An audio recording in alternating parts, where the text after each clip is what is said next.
இப்படி கொடு. என்ன தலை தவட்டுற நீ? காலையிலேருந்து வெயிலில் சுற்றுறது, தலைக்கு குளிச்சா சரியாக தோட்ட வேண்டாம், அப்புறம் நீர் கோத்திட்டு தலை வலிக்கும். விடு, உன் வேலையை பண்ணி பாரு, நான் பார்த்து எல்லாத்தையும். டேய், ஏன்டா இப்படிலாம் பேசுற? யார் இப்போ என்ன பேசிட்டாங்க? போமா, இரிட்டேட் பண்ணது எரிச்சலா இருக்கு. டேய், ஏன்டா ஏன் இப்படிலாம் கத்துற? என்ன துர்கா, ஏன் கோவமா பேசிட்டு இருக்க? ஒழுங்கா தலை தவட்டிங்கன்னு சொன்னதுக்கு எரிஞ்சு எரிஞ்சு விழுறாங்க. திவா, என்ன பிரச்சனை? அப்பா, நான் இதுக்கு மட்டும் ஒண்ணு கத்தலப்பா. இதுக்கு மட்டும் இல்லைன்னா வேற எதுக்குடா? நான் பேச வேணும்னு சொன்னா விட்டுருங்கம்மா, சும்மா இரிட்டேட் பண்ணாதீங்க. டேய், என்ன காரணம்னு சொல்லு. ஏன்டா இப்படி பேசுற? எனக்கு இப்ப தெரிஞ்சாகணும். நான் என்ன அப்படி பெரிய தப்பு பண்ணிட்டேன்? என்ன நீங்க பண்ண போறீங்க? பண்ண தப்பு திருத்திக்க போறீங்களா? சும்மா போங்கம்மா, நோய் நோயின்னு பேசிட்டு இருக்காம. This is too much. இத பாரு, அவங்க உங்க அம்மா, பார்த்து பேசு. அப்ப என்னப்பா இது? அவசர அவசரமா இப்ப வரணும்னு என்ன அவசியம்? நான் அவ்வளவு தூரம் எடுத்து சொல்றேன் வேண்டாம் வேண்டான்னு, அது மீறி வந்தே தீர்வு அடம் பிடிச்சா என்னப்பா இது? ஏதோ ஆபீஸ்ல ஒண்ணு ஒரு பர்மிஷன் போட்டு கும்பலா போய் நானும் வந்திருக்கேன் அப்படின்னு பிரசன்ஸ் சொல்லிட்டு வந்த மாதிரி இருக்கு. சரி, வரணும்னா தனியா வர வேண்டியதானே? இதுக்கு சத்தியை கட்டாயப்படுத்தணும். என்னங்க, இப்ப எதுக்கு நீங்க கோவப்படுறீங்க? சும்மா சத்தி, தப்பு யார் பண்ணாலும் தப்பு தான், நான் கேட்பேன். இப்ப என்ன நடந்துச்சு நீங்க தப்புன்னு ஃபீல் பண்ணிட்டு இருக்கீங்க? இத பாரு, சக்தியா அது ஒரு பிரச்சனையா எடுக்கல. பின்ன இப்ப பேசுற? அவ சொல்லுவாப்பா, அவங்க வீட்டுல கேவலமா நினைக்க மாட்டாங்க. இப்ப பேசும்போது என்ன சொல்றாங்க? வெயில நின்ன வேர் தூதிச்சு இவள வேலை செய்யக்கூடாது. என்னப்பா, எதுக்கு போயிருக்கோம்? சாவுக்கு போயிருக்கோம். அங்க போய் வசதி எதிர்பார்க்க முடியுமா? டேய், வாயு வயிறுமா இருக்கிற பொண்ணுங்கிறதுனால தானே சொன்னேன். எத்தனை வாட்டி திருப்பி இதே சொல்லுவேன்? வாயு வயிறுமா இருக்கன்னு காரணம் சொல்லியே அவளை டென்ஷன் ஆக்கி அவ வாயை அடைச்சிடுற. ஏங்க, இப்ப எங்க பழசெல்லாம் கிளறி எல்லார் மனசையும் புண்படுத்துறீங்க? இல்ல சக்தி, அவன் பேசட்டும். துர்கா, அவன் தான் பேசுறானா, நீ ஏன் இப்படி பேசுற? இல்லங்க, அவன் என்ன சொல்றான் பாருங்க. என்ன கொடுமைக்காரின்னு சொல்றான். பெத்த விட்டு துக்கம் எவ்வளவு வேதனை தரும்னு எனக்கு தெரியாதா? இல்ல, அது புரியாமதா காலையில இருந்து நாங்க இருந்ததா? என்ன பேசுறா பாருங்க. வாயு வயிறுமா இருக்கிற பொண்ணுன்னு சொன்னதுக்கு ஏன் எதுக்கு எடுத்தாலும் அதையே சொல்றீங்கன்னு சொல்றான். டேய், உனக்கு வேணா உன் குழந்தைய பத்தி அக்கறை இல்லாம இருக்கலாம், ஆனா எனக்கு இருக்கு. எனக்கு மட்டும் இல்லடா, இந்த ஸ்தானத்துல யாரு இருந்தாலும் அப்படித்தான் நினைப்பாங்க. புள்ள தச்சு பொண்ணு காலையில இருந்து எதுவுமே சாப்பிடாம இருக்காளேன்னு தான் கூப்பிட்டேன். இப்ப என்ன, நாங்க போக வேணான்னு சொன்னா? கொஞ்ச நேரம் வேற இடத்துல மாறி இருந்தா மனசுக்கு ஒரு ஆறுதல் வரும்னு தானே கூப்பிட்டேன். ஏ சக்தி, நீ வேணா உங்க அம்மா கிட்ட கேட்டு பாரு. அவங்களும் நான் சொல்றதுதான் சரின்னு சொல்லுவாங்க. என்னமோ பேச வந்துட்டான் பெரிய இவ மாதிரி. சக்தி, சத்தியமா நான் சொல்றேமா, மனசுக்குள்ள இதை நினைச்சுக்கிட்டு தான் உன்னை கூப்பிட்டேன். மருமக வீடு நமக்கு என்ன வந்ததுன்னு உதறிட்டு ஒண்ணு வரல. அதையும் மீறி நான் கூப்பிட்டது தப்புன்னா என்ன மன்னிச்சிருப்பா. ஐயோ, என்னத்த நீங்க? அவர்தான் ஏதோ பேசுறாருன்னா நீங்களும் மன்னிச்சுட்டு அது இதுன்னு ஏதோ பேசிட்டு இருக்கீங்க. பெத்த புள்ளைய பேசுறானே, வேற என்ன பண்றது? எல்லாம் எத்தால எழுத்து. பாத்தியாடா, அவங்க ரெண்டு பேரும் ஒத்துமையா இருந்தாங்க. நீ பேச ஆரம்பிச்ச பிரச்சனை ஆயிடுச்சு. இல்லப்பா, நம்ம வீட்டுக்குள்ள என்ன வேணா பேசிக்கலாம். அங்க போயிருக்கோம், அங்க போய் அடம் பிடிச்சா எப்படிப்பா? சரிப்பா, முதல்ல போய் அம்மாவை சமாதானப்படுத்து. நான் டிஃபன் வாங்கிட்டு வந்திருக்கேன், ஒண்ணா உட்காந்து சாப்பிடுவோம். ஓ,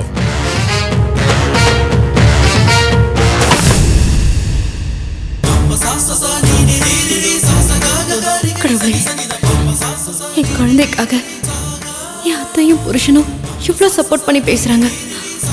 அபோஷனான விஷயம் தெரிஞ்சா என்ன நடக்குமோ?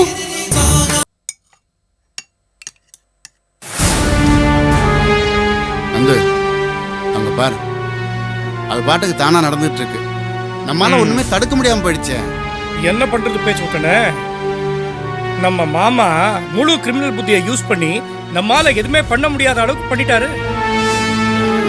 அப்படியே விட்டுற முடியாத, நாம ஏதாவது பண்ணணுமே. என்ன பண்றது? ஒண்ணு பண்ணுவோம். பேசாம விஜயோட அப்பா அம்மா கிட்ட ஏதாவது சொல்லி தூண்டி விட்டுருவோம். தூக்கி விடுறத கேள்விப்பட்டிருக்கேன், அது என்ன தூண்டி விடுறது? மேரேஜா சிம்பிளா முடிச்சிட்டீங்க, கிராண்டா ரிசப்ஷன் வச்சுக்கங்கன்னு சொல்லி தூண்டி விட்டுருவோம். ரிசப்ஷன் வச்சா மாட்டிப்பாங்கல்ல. Super idea Nandu. Thamarai, noodles நல்லா இருக்கு. ஆமாப்பா. என்னங்க வேணும்? கொஞ்சம் சைடிஷ். மஞ்சூரியன் போட்டுங்க. போதும். முட்டை வேணுங்களா? என்ன பேச்சு முட்டை சாப்பிடுமா? நந்து, மாமாவோட வசதிக்கும் அந்தஸ்துக்கும் இப்படி பூபதியோட கல்யாணம் அவசர கோலத்தில் நடந்து நினைச்சா மனசு கஷ்டமா இருக்கு. என்ன சொல்ல வரீங்க? பெண்ணென்ன இங்க பாரு, தட்டை கையில் எடுத்துட்டு யாசகம் வாங்குற மாதிரி. விருந்துன்னா தலைவால இலை போட்டு 16 விதமான பதார்த்தத்தை வச்சு வடை பாயசத்தோட அசத்த வேண்டாமா? கரெக்ட் தான். உங்க மனசுல ஒரு வருத்தம் இருக்கு, எனக்கு புரியுது. பின்ன இருக்காதா என்ன? ஒரே மகளோட கல்யாணம் இப்படி திருட்டுத்தனமா நடக்கிறத நினைச்சா வருத்தம் இருக்குதானே செய்யும். ஆ, என்ன பாக்குறீங்க? நீங்க எதுக்கும் கவலைப்படாதீங்க. நான் எதுக்கு கவலைப்படணும்? பெருந்தன்மையா பேசுறீங்க, இருந்தாலும் உங்க மனசுல ஒரு ஃபீலிங் இருக்கும், எனக்கு புரியுது. நான் என்ன சொல்ல வரேன்னா, ஒரு கிராண்டா ரிசப்ஷன், போட்டோ வீடியோ, பந்தி சாப்பாடு, இது எல்லாத்தையும் ஏற்பாடு பண்ணிட்டா ஒரு லுக் அதெல்லாம் எதுக்குப்பா? பூபதிக்கு என் பொண்ணு பொண்டாட்டி ஆயிட்டா, அப்புறம் என்ன? ஏங்க என்னங்க சொல்றீங்க? கல்யாணம்னா 4 சொந்தக்காரங்களை கூப்பிடணும்ல, 4 பெரியவங்க ஆசீர்வாதம் பண்ண வேண்டாமா? நீங்க வேற ஆ, சொந்தக்காரங்களா? எல்லாம் பொறாம பிடிச்சவங்க. அவங்க வந்து பார்க்காம இருக்கிறதே நல்லது. கரெக்டா சொன்னீங்க, கரெக்டா. பெரியவங்க வந்து ஆசீர்வாதம் பண்ணலன்னா என்ன, சொந்தக்காரங்க வந்து அட்சதை போடலன்னா என்ன? கல்யாணத்துக்கு தண்டபணி அண்ணன் வந்தாரு, நீங்க வந்தீங்க, அது பார்த்தாதா? பெரியவங்களுக்கு பிடிச்சிருக்கு, கல்யாணம் பண்ணிக்கிட்டவங்களுக்கும் பிடிச்சிருக்கு, அப்புறம் எதுக்கு தம்பி இதெல்லாம்? ரிசப்ஷன் அது இதுன்னு வீண் செலவு தானே. அப்போ ஊர்ல இந்த மாதிரி பண்றவங்க எல்லாம் என்ன முட்டாளா? அதானே. மத்தவங்கள பத்தி எனக்கு என்னங்க கவலை? அத சொல்லுங்க. விஜயும் பூபதியும் சூப்பர் ஜோடி. அது சரி, அது போதும் எனக்கு. அது சரி, மத்ததெல்லாம் எனக்கு அனாவசியம். அதுவும் சரி. தண்டபாணி மாதிரி ஒரு சம்பந்திக்காக நான் எதையும் விட்டு கொடுக்க தயாரா இருக்கேன், தெரியல. இதுதான் சரியில்லை. கரெக்டா சொன்னீங்க. வேற என்னப்பா இருக்கு? போதும், அது வேண்டாம். என்னங்க லூஸ் மாதிரி வளரிட்டு இருக்கீங்க? எல்லாம் எங்க மனசுக்கு சம்பந்தப்பட்டு பிடிச்சுதான் இந்த கல்யாணம் பண்ணி வச்சிருக்கு. ஆமா, ஊரை விட்டு கல்யாணம் பண்ணோமே, அதுல யாருக்கு சந்தோஷம்? இப்ப எல்லாத்துக்கும் சந்தோஷம், எல்லாத்துக்கும் ஹாப்பி. உனக்கு சொர்ணம் இல்ல, அதனால நீ ஹாப்பியா இருக்க. ஆனா என்னால அப்படி இருக்க முடியாதுமா. என்ன பேச்சு, பார்வை, நடவடிக்கை ஒரு மாதிரியா தான் இருக்கு. என்ன பிளான் பண்ணிட்டு அலையறீங்க? ஒரு மண்ணும் இல்ல. உங்களெல்லாம் மாத்துறதுக்கு என்னால எந்த பிளானும் போட முடியாது. ஆண்டவன் தான் பிளான் போடணும். என்ன மாப்பிள்ள பேசுறீங்க நீங்க? இங்க எல்லாருக்கும் பிடிச்சி போய் எல்லாருடைய சம்மதத்தோட தான் இந்த கல்யாணம் நடந்திருக்கு. இன்னும் சொல்ல போனா சம்பந்திக்கு எனக்கும் நல்ல அண்டர்ஸ்டாண்டிங் இருக்கு, புரியுதா? ஆமா, நீங்களும் உங்க அண்டர்ஸ்டாண்டிங்கும். பொண்டாட்டியவே பைத்தியம்னு சொல்லிட்டீங்க.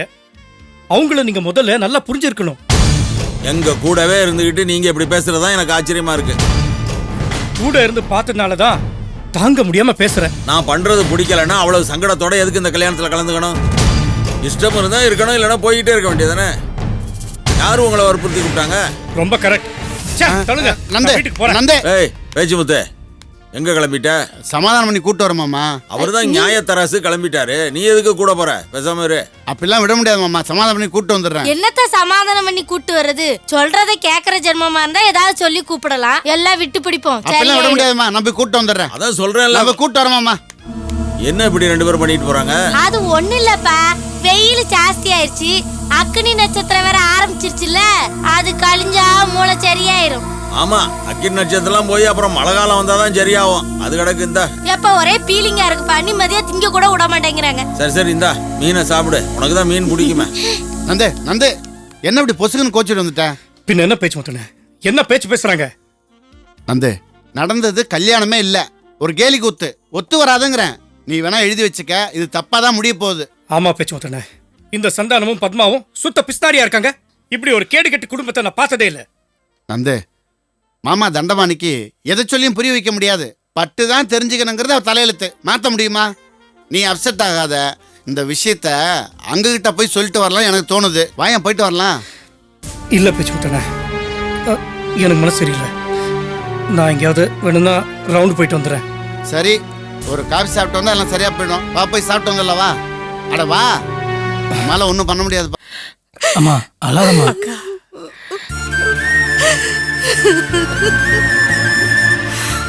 கடைசியில உன் அப்பா அவரோட கிரிமினல் புத்திய காமிச்சிட்டார்லடா. இத்தனை வருஷம் அவர் கூட இருந்து குடுத்தன பண்ண என்ன மென்டல்னு சொல்லிட்டாரு. பாவி மனுஷன், கொஞ்சம் கூட மனசாட்சியே இல்லடா. அவருக்கு உறுத்தவே இல்லையடா. ஒரு மென்டலோடைய இத்தனை வருஷம் குடுத்தனம் பண்ணி பிள்ளைங்களை பெத்தாரு. ஏன் இப்படி அழுதுகிட்டே இருக்கீங்க? அழாதீங்க அத்தை. அல்லாதம்மா, என்னம்மா அவர் மென்டல் சொன்னா நீ மென்டல் ஆயிருவியா? இல்லடா இல்ல, உங்க அப்பா சொல்றது நிஜம்தான். நான் பைத்தியக்காரி தான்டா, பைத்தியக்காரி தான். உங்க அப்பா மனசுல கொஞ்சமாவது ஈரம் இருக்கும் நான் நம்பணும் பாரு, அப்ப நான் மென்டல் தானேடா. இத்தனை வருஷம் அவர் கூட இருந்து நான் என்ன செய்ய? அவர் பண்ண தந்திரம் எதுவுமே எனக்கு புரியாம போயிடுச்சு. சாமர்த்தியமா கல்யாணம் நடக்கிற இடத்த மாத்தி சொல்லி என்னை ஏமாத்திட்டாருல்ல. அக்கா ஏன்க்கா இப்படி புலம்பிட்டு இருக்கீங்க? இப்படி இருந்தா உங்க உடம்பு என்னத்துக்காக்குறது? நாசமா போட்டோம். அம்மா கட்ட புருஷன் பண்ற அக்கிரமத்தை என்னால தடுக்க முடியல. நான் இருந்தா என்ன, செத்தா என்ன? அத்தை என்னத்த எப்படி எல்லாம் பேசுறீங்க? உங்க நல்ல மனசுக்கு நீங்க ரொம்ப வருஷம் நல்லா இருப்பீங்க அத்தை. அம்மா நீ அப்செட் ஆகாதம்மா, வீணா மனசை போட்டு குழப்பிக்காத. அந்த ஆள் என்ன மென்டல்னு சொன்னதையோ இல்ல என் உடம்பு நாசமா போறத பத்தி எனக்கு கவலை இல்லை. ஆனா நான் இவ்வளவு முயற்சி எடுத்தோம் இந்த கல்யாணம் நடந்துருச்சு இல்ல, அது ஒண்ணுதாண்டா எனக்கு வருத்தம். அதை தடுத்து நிறுத்த கூட நம்மளால முடியாம போயிடுச்சு. ஆக்கிரமக்காரங்க எல்லாம் ஒன்னா கூடி அவங்க காரியத்துல ஜெயிச்சுட்டாங்கல்ல. ஸ்டார் ஹோட்டல்ல விருந்தா பொண்ணு மாப்பிள்ளை அங்கதான் தங்க போறாங்களா. அவங்க நாசமா போக உருப்படவே மாட்டாங்க. அத்தை ஏன் இப்படி தேவையில்லாம உங்க உடம்ப போட்டு வருத்துக்கிறீங்க? கல்யாணம் முடிஞ்சு போச்சுன்னா எல்லாமே முடிஞ்ச மாதிரி ஆயிடுச்சா? சட்டப்படி இந்த கல்யாணமே செல்லாது. மொத பொண்டாட்டி இருக்கும்போது ரெண்டாவது கல்யாணம் பண்ணவே கூடாது. இப்ப மட்டும் கண்மணி போய் ஒரு கம்ப்ளைண்ட் கொடுத்தா மாமா பூபதி எல்லாரையும் தூக்கி உள்ள வச்சிருவாங்க.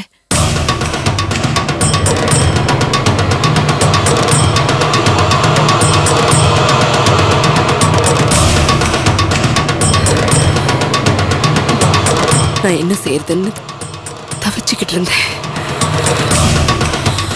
நான் என்ன செய்யணும்னு இப்ப எனக்கு நல்லா புரிஞ்சு போச்சு. என்னக்கா சொல்றீங்க? அவ்வளவுதான். போலீஸ் ஸ்டேஷனுக்கு கண்மணியை கூட்டிட்டு போய் புகார் கொடுக்க போறேன். அவங்க ரெண்டு பேத்தையும் ரெண்டுல ஒண்ணு பார்க்க போறேன். அவங்க ரெண்டு பேரும் கொஞ்ச நாளைக்கு ஜெயில இருந்தா தான் புத்தி வரும்.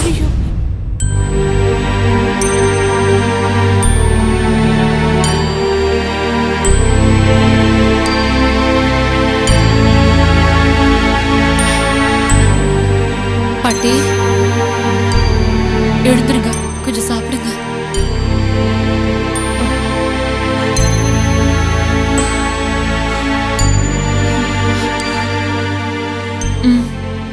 கொஞ்சம் சாப்பிடுங்க பாட்டி. சாப்பிடுங்க பாட்டி, கொஞ்சமாவது சாப்பிடுங்க.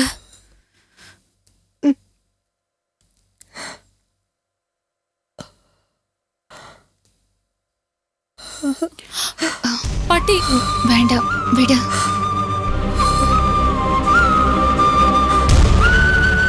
என்ன சாப்பிட மாட்டேங்கிறாங்களா?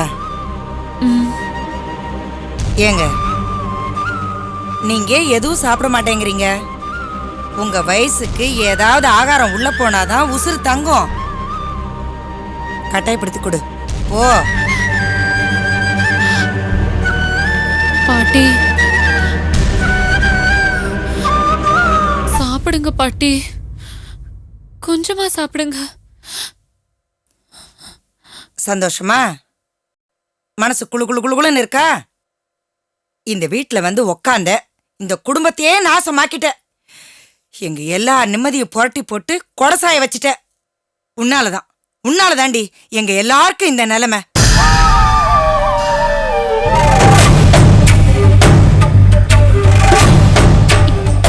என்னாலயா? ஆமா, நீ இந்த வீட்டுக்கு அடி எடுத்து வைக்கும் போது இந்த வீடு எப்படி இருந்துச்சு? என் தம்பி ராஜா மாதிரி வாழ்ந்துகிட்டு இருந்தான். எங்க வீடு முழுக்க செல்லுமும் சந்தோஷமும் தாண்டவம் ஆடிச்சு. உண்டா இல்லையா? நீ வந்ததுக்கு அப்புறம் எல்லாமே தப்பு தப்பா தானே நடந்துகிட்டு இருக்கு. நல்லா போயிட்டு இருந்த என் தம்பியோட பிசினஸ் அடுத்தடுத்து நஷ்டமாயி அதை தாங்க முடியாம ஊரை விட்டு ஓடி போயிட்டான். அதனால இந்த குடும்பம் அவமானப்பட்டுச்சு, கேவலப்பட்டுச்சு. கண்மணி அந்த ரவுடி கிட்ட சிக்கி சிரமப்பட்டு மீண்டு வந்ததே பெரும்பாடாயிடுச்சு. இப்போ உன்னால தானடி ஒரு பெரிய உசிரை போயிடுச்சு. இந்த வயசுல இப்படி ஒரு சாவு அவருக்கு தேவையா? வாழ்ந்து முடிச்சு படுக்கையில கடந்து பால் ஊத்தி சாக வேண்டிய மனுஷன் வெட்ட வெளியில துள்ள துடிக்க செத்துருக்காருன்னா சாதாரண விஷயமா?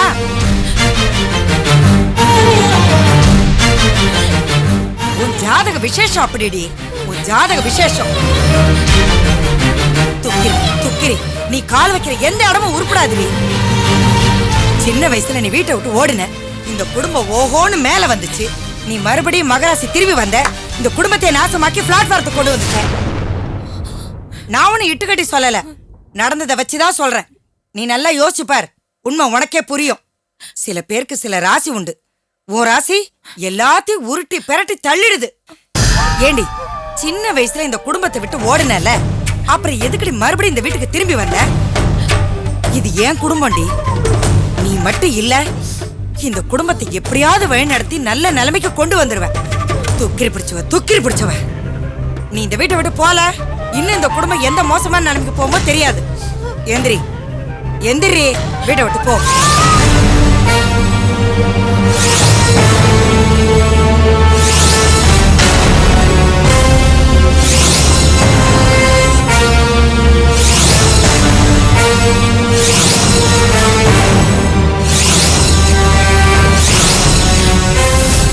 அங்க என்னடி பார்வை, வெளியே போடி.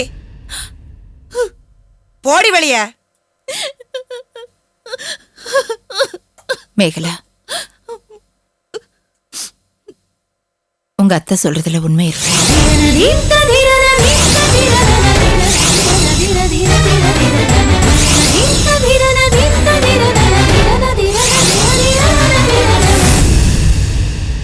நியாயமா தான் பேசுறாங்க.